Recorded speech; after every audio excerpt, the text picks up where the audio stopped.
Voici donc à la fin du mois d'avril où en encours j'ai un hanger tee de petite knit que j'avais déjà fait.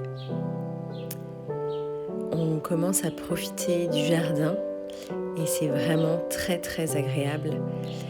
Et d'ailleurs, il n'était jamais vraiment parti, mais on peut voir que les petites colonies de moineaux commencent à revenir notamment dans notre romarin où ils ont élu domicile et où ils s'amusent manifestement comme des petits fous.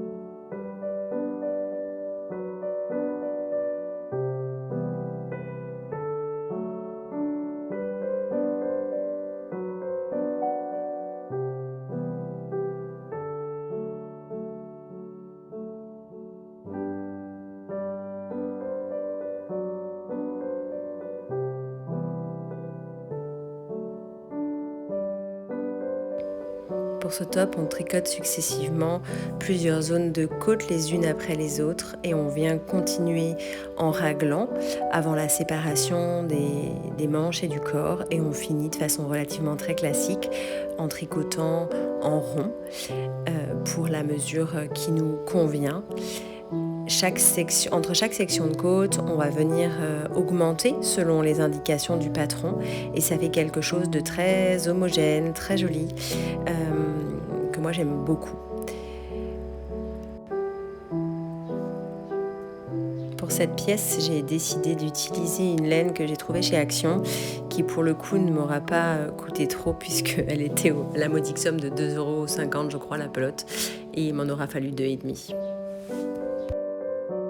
Dans ce petit vlog, vous retrouverez pas mal d'épisodes de chiens, puisque Taj, qui est venu agrandir notre famille au mois de décembre, a besoin de beaucoup d'exercices et tous les midis, en plus de tout le temps qu'il passe dans notre grand jardin, je l'emmène faire des grandes balades derrière chez nous. On a la chance de pouvoir aller à pied entre les vignes, entre les zones agricoles et ça lui fait beaucoup de bien et je dois avouer qu'à moi aussi.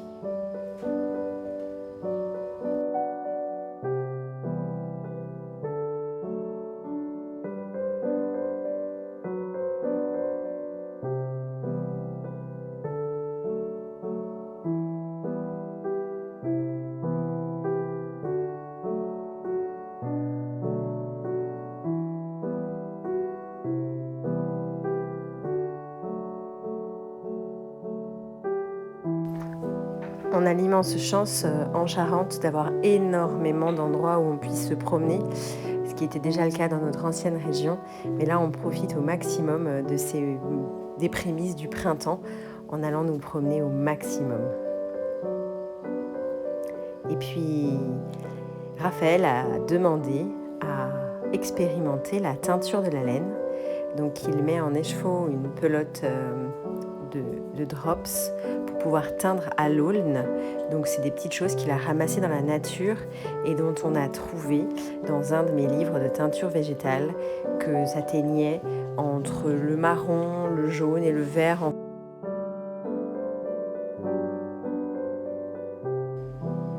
Et puis voilà, j'avais voulu commencer un nouvel en cours puisque mon hanger tee est terminé et j'avais jeté mon dévolu sur un des échevaux de chanvre de Naticea que j'ai depuis un moment. Mais bon, Taj a eu raison de lui et après quelques heures, j'ai réussi à le remettre en pelote, si on peut dire. Et c'est vraiment un écheveau qui est extrêmement beau, très lumineux au soleil, très agréable, si ce n'est que j'ai été obligée de le laver parce que moi je le trouvais un petit peu rude à tricoter de prime abord. Et donc une fois mon échantillon fait, c'est parti et je suis le patron du top Wooton.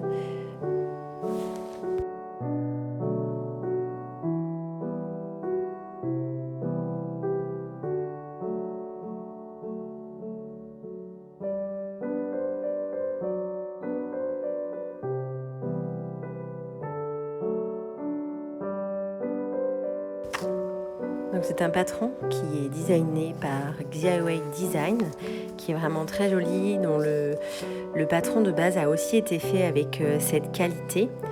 Et puis là, voilà, je bois mon premier café dans une petite tasse que j'ai faite moi-même lors d'un cours de poterie il y a quelques semaines et dont je suis très contente.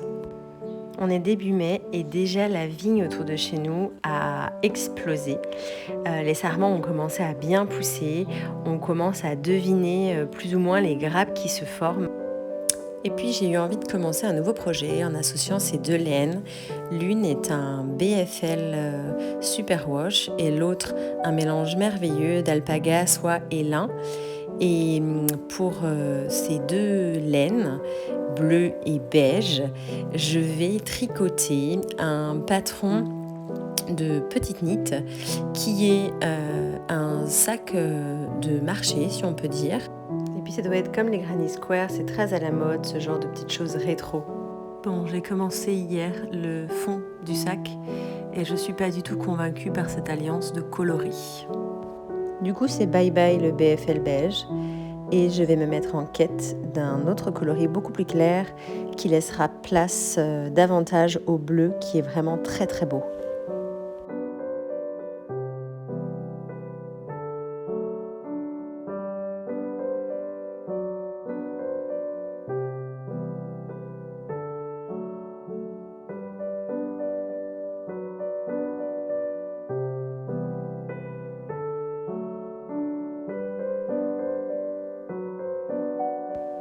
Voilà, j'ai donc trouvé une autre association pour aller avec ce si joli bleu de la marque Crème Que.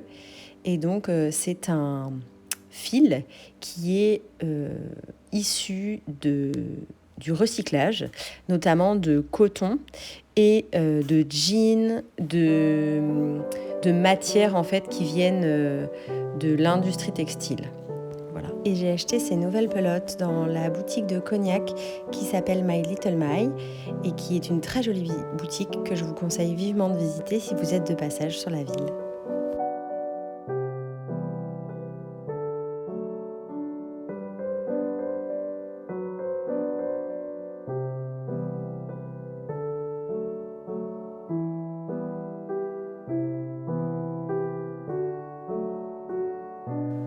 Le fond du sac est donc terminé.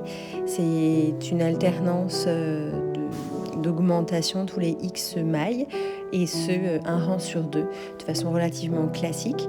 Et ensuite, sur la phase 2, on vient commencer cette très jolie dentelle qui va être en fait les côtés du sac. Voilà, là on peut le voir, j'ai fait déjà plusieurs rangs.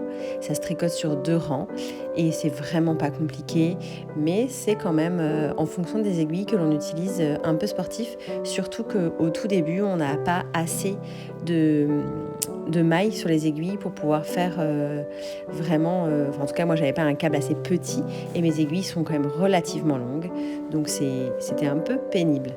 Et voilà ce que ça donne en fait avec le fond, et l'objectif c'est de continuer sur une certaine longueur les côtés du sac pour pouvoir ensuite venir terminer et faire les anses. J'ai depuis plusieurs années un chariot de tricot et en bas, dans la caisse bleue, il y a la quasi-intégralité de mes petits restes. Après, dans les sacs, ce sont les encours qui dorment. Dans la petite caisse rouge, il y a toutes mes fournitures et en haut, c'est ce qui est plus simple d'accès.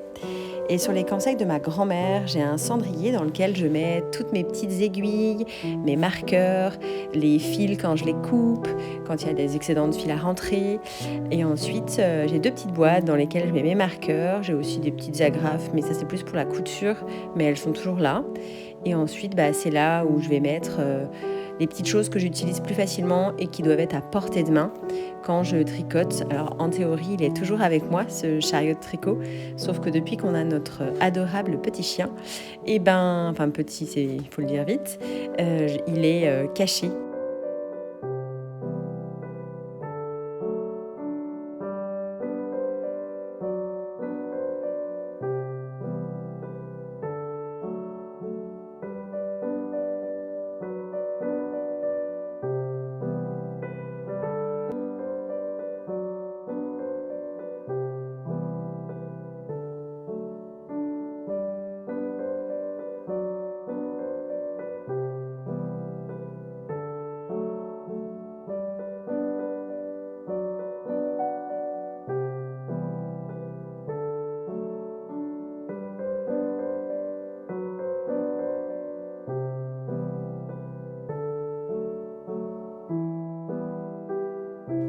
devais alterner les projets et finalement je me retrouve à tricoter uniquement mon sac ces derniers jours parce que je n'arrive pas à mettre la main sur les autres écheveaux qui me permettront de continuer le corps de mon Wooton. Et de peur de ne pas mettre la main dessus, j'ai préféré arrêter de suite plutôt que de continuer à tricoter sur un écheveau complet et de jamais remettre la main sur les écheveaux que je sais avoir mais que je ne sais pas où est-ce que je les ai rangés. La plupart du temps, je tricote devant des podcasts étrangers, qu'ils soient danois, finlandais, norvégiens ou bien anglo-saxons ou américains, parce que je trouve qu'ils ont le mérite de proposer des choses que l'on voit plutôt peu dans la communauté tricot francophone, et ça permet de sortir un peu des sentiers battus et de ce que les réseaux nous martèlent souvent de façon relativement très forte, et ça permet de faire d'autres choses et d'ouvrir les horizons.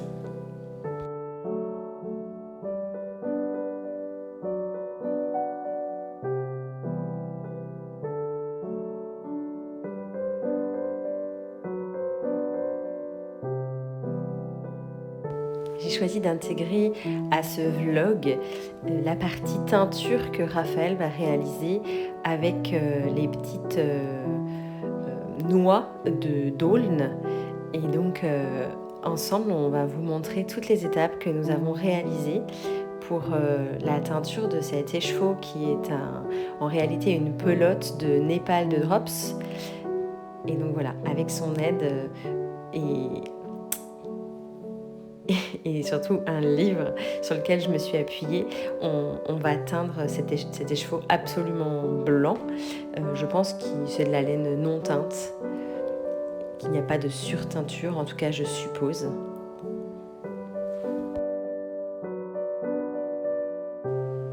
Initialement, on a pesé l'aulne pour mettre 1 litre d'eau, en pensant que vu qu'on avait environ 70 grammes d'aulne, 1 litre ce serait correct. Sauf qu'au fur et à mesure de la cuisson, on a été obligé de rajouter de l'eau parce qu'en fait, le litre était vraiment pas suffisant. Je pense que, étant donné que ça cuit, il y a une bonne partie d'évaporation, et j'ai rajouté au moins 1 litre. Au début, je mesurais et puis au bout d'un moment, j'ai arrêté de mesurer. Donc, je pense qu'initialement, on aurait presque dû mettre 2 ou 3 litres pour garder 1 litre au final. Rapidement, c'est devenu très foncé. On a poursuivi la cuisson après bouillon pendant une bonne heure, de sorte à ce que vraiment les tanins des petits fruits d'aulne, alors je dis des fruits mais en fait je sais pas comment on appelle ça, se dégagent. Et donc la laine qu'on avait faite initialement tremper, Raphaël est venu la déposer et on a recuit pendant 1 heure. Ce que montre pas la vidéo, c'est qu'on avait fait reposer en fait le liquide en attendant une bonne heure pour que ça refroidisse, et on a remis à cuire avec les chevaux. Ça a recuit et après ça, on a attendu toute la nuit et voilà qu'il a été en mesure de sortir son écheveau de la casserole et de lui faire un petit peu, de faire sortir l'excédent d'eau pour que se révèle la couleur qui du coup est quand même relativement plus claire. Et on l'a rincé dans de l'eau vinaigrée plusieurs fois, presque 4 fois de mémoire. Et effectivement, l'écheveau ressort un très très beau brun, très légèrement doré. Vous allez voir sur la prochaine vidéo, c'est très très joli. Et encore là, il est encore mouillé. Je vous ferai une vidéo plus tard de l'écheveau sec. Voilà l'écheveau sec. Ça fait 48 heures qu'il est sorti de la marmite. On est vraiment hyper contents, c'est très très beau, très lumineux. Raphaël aurait voulu en faire un bonnet pour le petit cousin qui doit naître cette semaine, mais je l'en ai dissuadé, je ne suis pas persuadée que ce soit une bonne idée. Et donc il nous restait, je pense que les noix peuvent encore teindre, et il restait surtout du bain de teinture que j'ai conservé, j'ai fait refroidir et je l'ai conservé dans ce bocal. Pour continuer à tricoter le sac en tricot, j'ai commandé un kit d'aiguilles double pointe parce que je n'avais pas cette dimension d'aiguille. Et donc c'est une bande qu'on vient tricoter en jersey double en tricotant la dernière des mailles avec des mailles relevées au pourtour du sac préalablement tricoté, enfin du fond de sac si on peut appeler ça comme ça. Et voilà, et ensuite on fait toute une partie sur le côté, puis ensuite on va faire toute la anse. On va reprendre les mailles de l'autre côté, tout le long de la bordure, on refait une anse et on revient fermer de l'autre côté. Et en soi, c'est relativement très propre, c'est relativement facile. Je trouvais que ce patron n'était pas évident de prime abord. Et en fait, ce qui n'est pas très très bien expliqué, même dans la version française, c'est qu'il existe des vidéos pour le point, pour le montage initial des mailles sur le fond du sac, sur le site de Petite Knit. Et il y a à peu près, je dirais, 4 vidéos, entre 3 et 5 vidéos, je ne me rappelle pas très bien, et notamment sur la façon dont on relève les mailles sur le sac et sur la façon dont on va raccrocher cette bande au sac. Et ça, j'ai trouvé que c'était très appréciable parce que du coup, quand on ne sait pas trop à quoi s'en tenir, c'est pas évident et ces vidéos, elles sont d'une grande aide. Et ensuite, j'ai acheté toujours chez à la boutique de Cognac, ces petits câbles qu'on insère sur une aiguille et qui servent d'arrête, enfin pas d'arrête-maille, mais oui, si un petit peu de câbles de mise en attente.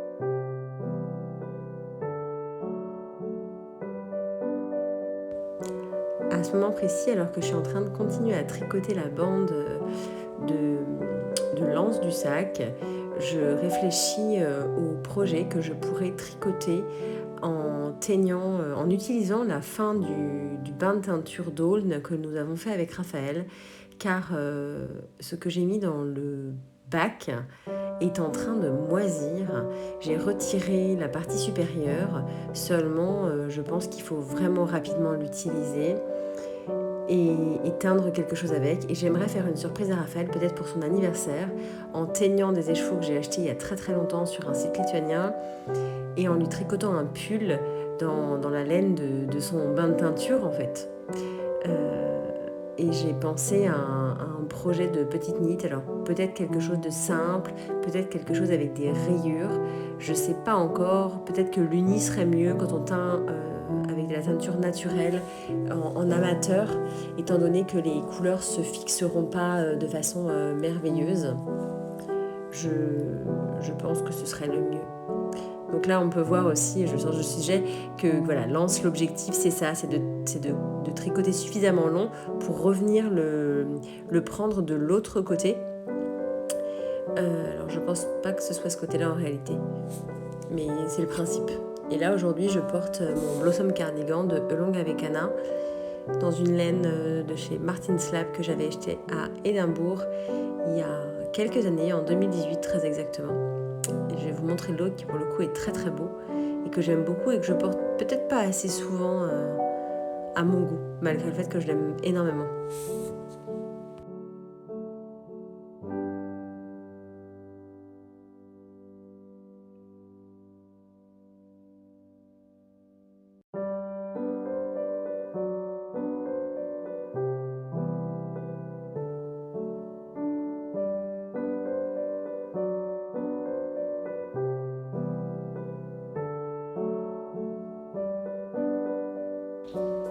On a l'immense chance d'avoir plein de cerisiers sur notre terrain et du coup on est en pleine phase de confiture.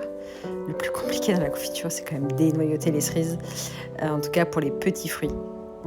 J'ai pris le pari avec l'une de mes amies que j'allais coudre pendant l'été, et notamment ce short de la marque australienne Megan Nielsen dans la gamme Curve, qui est un short que je vais faire en lin ou en coton.